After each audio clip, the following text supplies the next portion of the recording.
Coyuntura semanal. Lunes, 19 de enero de 2026. Modelo corrupto y represivo Forexport. El 16 de enero se cumplieron 34 años de la firma de los acuerdos de paz que pusieron fin al conflicto armado en El Salvador. Pese al esfuerzo del régimen dictatorial por negar la historia, la sociedad celebra la fecha con múltiples actividades y un acto central en Morazán a cargo del FMLN, firmante de los acuerdos. La conmemoración sirve para trazar líneas paralelas entre las razones que generaron el conflicto y las actuales circunstancias impuestas desde el Estado. Los recuerdos renuevan el compromiso de lucha en un momento de enormes desafíos para los pueblos del mundo.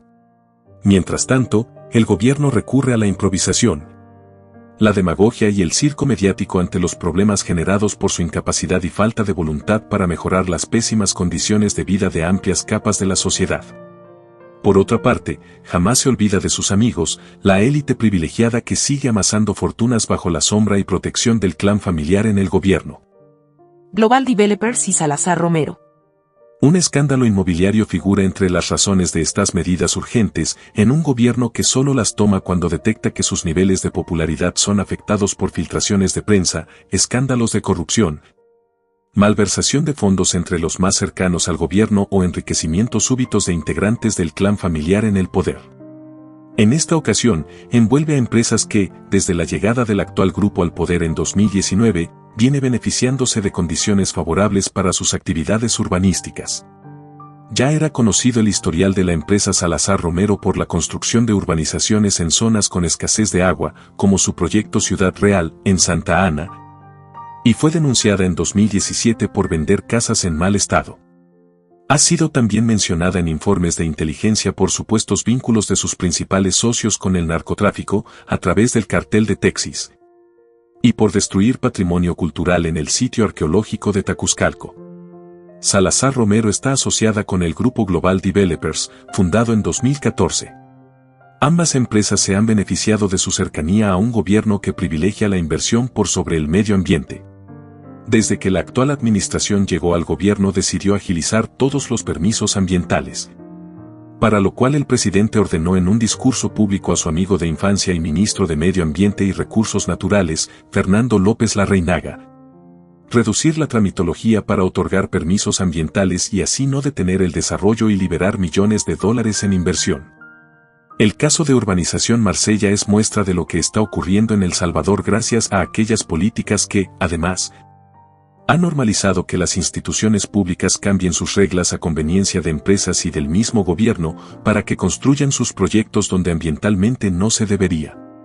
El 10 de enero pasado una inundación afectó a familias que habían adquirido viviendas en una obra que todavía sigue inconclusa. Se trata de la Urbanización Marsella 2. Esto provocó daños irreparables en electrodomésticos, muebles y vehículos. Para varias de las familias afectadas, lo perdido esa noche fue absolutamente todo, según denunciaron públicamente en redes sociales. Lo ocurrido no fue un evento fortuito en una noche de lluvias, sino el desenlace de una cadena de decisiones y omisiones gubernamentales que facilitaron el desastre. La responsabilidad de lo sucedido es tanto del gobierno como de la empresa Global Developers, Grupo Salazar Romero. Según revelan informes de prensa, el Ministerio de Medio Ambiente detectó, 10 meses antes de esa inundación, que el proyecto urbanístico tenía fallas en el drenaje. Sin embargo, no detuvo la construcción y se limitó a pedir a la empresa que cumpliera con las medidas ambientales y monitoree el drenaje en época de lluvias. El grupo empresarial Salazar Romero no solo ha sido beneficiado con la política de agilización de permisos ambientales. En diciembre de 2020, el gobierno de El Salvador compró 252 casas de Ciudad Marsella y las entregó a familias afectadas por la tormenta Amanda y el deslave en Ejapa de ese mismo año. La reubicación de estas familias se realizó sin hacer consultas previas a los afectados. La compra de las viviendas se operó con la habitual opacidad de la actual gestión.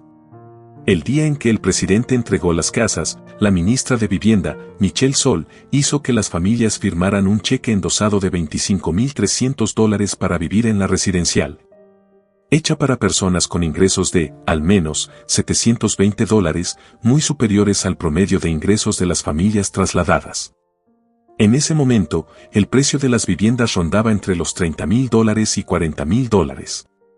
Según reportes periodísticos, los habitantes denunciaron públicamente al gobierno por haberlos llevado a ciegas a Ciudad Marsella y que tras la entrega del cheque no recibieron documentos por la compra de las casas.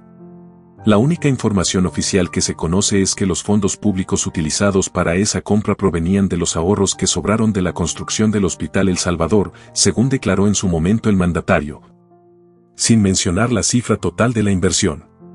Fue el propio gobierno que emitió y entregó los cheques a Global Developers a nombre de las familias beneficiarias, comentó Michel Sol.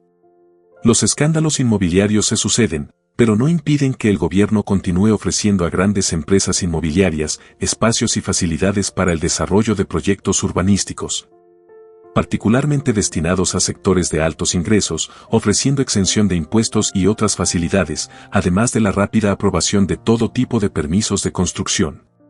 De hecho, luego de una breve suspensión, Global Developers fue autorizada por el Ministerio de Vivienda para continuar la obra y está actualmente en operaciones.